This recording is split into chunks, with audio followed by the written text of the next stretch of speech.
Hi, I'm Dr. Lisa Olson from the Smart Weight Loss Coaching Podcast. I've been working with Julia for almost 100 episodes now, and she has really helped me grow my podcast from basically just my parents, my husband and kids, and my sister as listeners to over 17,000 downloads. I mean, the amount that she expanded my audience went way beyond my expectations. She really blew my mind. I have quadrupled the number of downloads over the past 12 months. Julia has been so much more than just my podcast teacher. She has been like a partner to me, really taking an interest in my program and helping me more than I ever could have asked for. I highly recommend Julia. How amazing is that? I am so grateful that Dr. Lisa shared her experience. And if her story resonated with you and you're thinking, wait, I want results like that too, that is exactly what we're doing inside the Podcast Growth Collective. It's the place for online business owners who want to turn podcasting into a powerful growth tool without the burnout and without guessing what to fix. If you're ready to stop spinning your wheels and finally start seeing results from your podcast, I would love to support you. Head to thepodcastteacher.com/collective to learn more and to join us. And now let's jump into today's episode.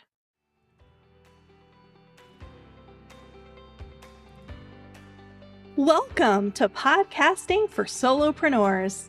I'm Julia Levine, aka the Podcast Teacher.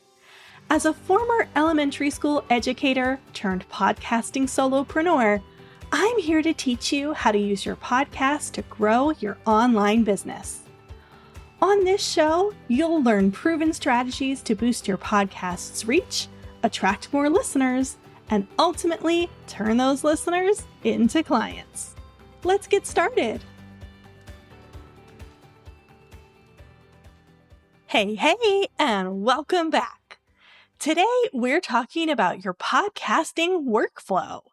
Do you batch all of the different tasks for a single episode together, or batch the same task together for multiple episodes?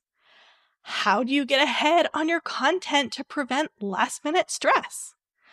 We are diving into these questions in this episode. Let me start out by saying that there is no one right way to do this. I'm going to share the system that works well for me as someone who scripts my episodes, as well as a completely different system that works really well for one of my clients who only uses an outline for her episodes. Let's start with a process for the folks who script 80+% of each episode word for word. That's me. If you are a scripter too, you know that it is super time consuming. I would like to get to a place where I can work from a detailed outline, but for various reasons, I'm just not there yet. And I personally prefer the stress of finding the extra hours to write the script over the stress of having to retrieve words, or really attempt to retrieve words, from my brain on the spot. Scroll way back and listen to episode 11 if you would like more information on why I choose to script my episodes and whether or not you should too. Anyway, because I script, I dedicate a 3-hour block of time each week to working on my main Tuesday podcast episodes, like this one. I'll talk about how I do my FAQ Friday episodes with the second approach. I need 3 hours.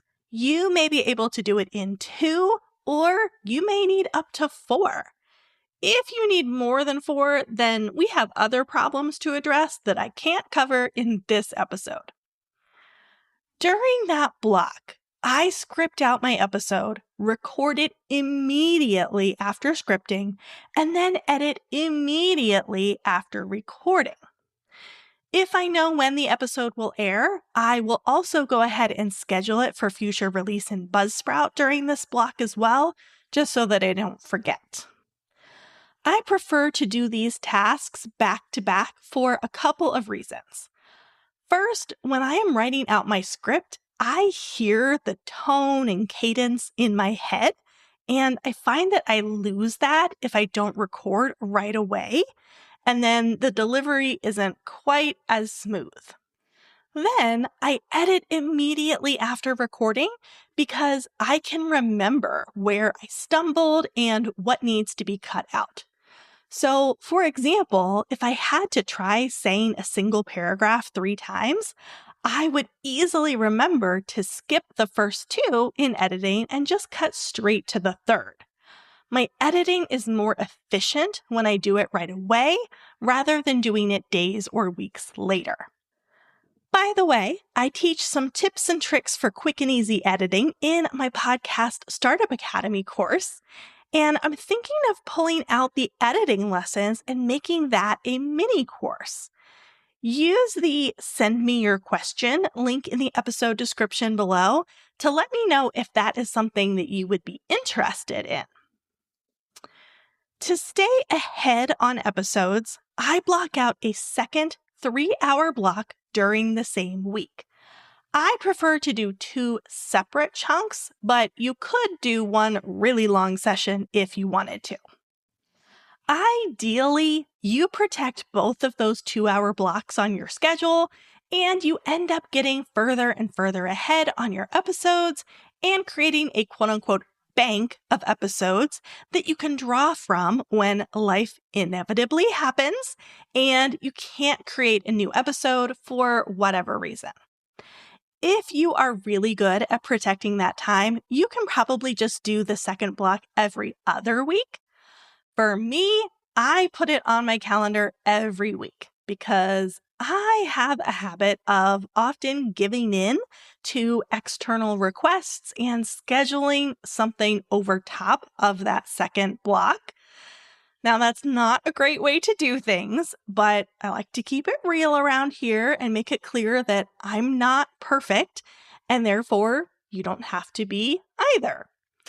I am working on better protecting that second block of time so that I'm always ahead of schedule, but it's a work in progress.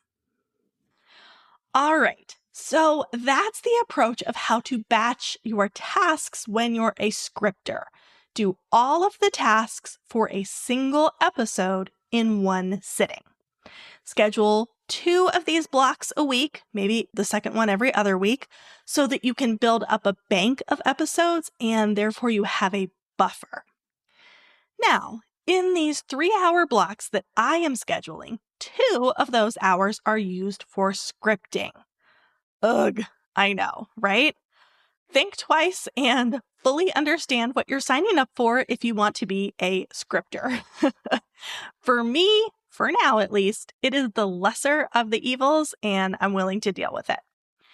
Anyway, if you are an outliner and not a scripter, you don't need those whole 2 extra hours.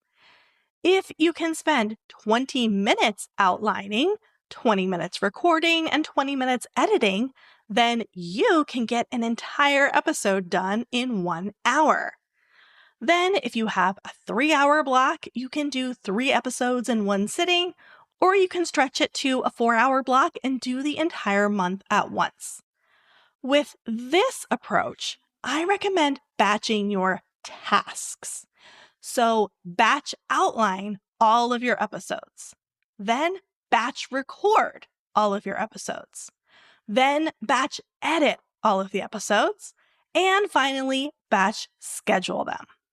This prevents you from having to switch modes every 20 minutes, which the gurus say make you more productive. While this approach is mostly ideal for outliners, this is actually the approach that I use for my FAQ Friday episodes. Now, I do script those, but they are super, super short. So this approach works in that situation. I script out 4 of them at once, then I record all 4, edit all 4, and finally schedule all 4. I can get all 4 episodes done in about 1 hour, which is a fantastic feeling. I could see myself switching to this workflow for my main Tuesday episodes if or when I can record from just an outline. Both of these workflow approaches that I have described here in this episode assume that you are doing everything yourself. If you outsource your editing, you could get a greater number of episodes scripted or outlined and then recorded before sending them to your editor. I do very little editing anymore these days. I started out as an editor and I have shifted more into teaching and coaching over the years. But I do still have a handful of editing clients who are still with me. And there's one in particular who spends a few hours each month outlining and recording her episodes and then sending them to me. She loves it because she only has to think about it for a few hours and then the rest just happens automatically for her. I do the work on my end. And the system is really efficient and works really well for me too. So as you can see, there are different ways of approaching your podcast workflow. I have shared 2 popular methods here today, and maybe one of them will work for you too. Or you might come up with something entirely different. I want to make clear that there is no right or wrong way to do things. It doesn't really matter what your workflow is, as long as it works for you. Until next time, happy podcasting.